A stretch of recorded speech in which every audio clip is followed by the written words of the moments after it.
Avui farem un experiment de química relacionat amb el pH. Sabeu què és el pH? Bé, el pH és el grau de basicitat o acidesa de les diferents substàncies. Per fer aquesta pràctica jo he escollit aquestes que veieu aquí. Després us les aniré presentant totes mentre l'anem fent, però perquè tingueu una mica d'idea tenim sal fumant, vinagre, amoníac, bicarbonat, iode, etc. Com ja sabeu, hi ha una escala de pH establerta que va de l'1 al 14. Anem-la a veure en detall.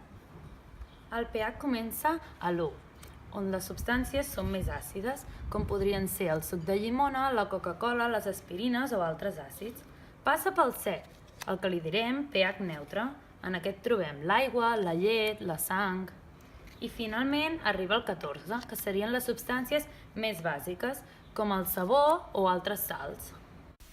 Per tal de determinar el pH de les substàncies escollides, utilitzarem una coll llombarda, la qual conté antocianines, que són indicadors de pH.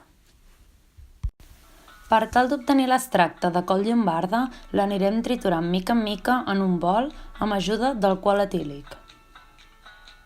Afegim aquestes substàncies a cada un dels gots que està preparat.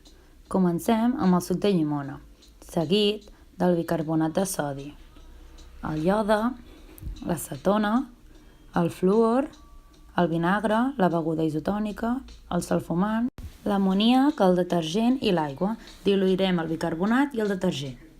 Seguidament, afegim l'extracte de coll llombarda.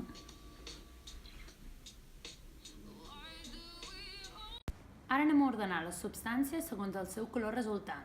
A la meva dreta, els més àcids, i a la meva esquerra, els més bàsics.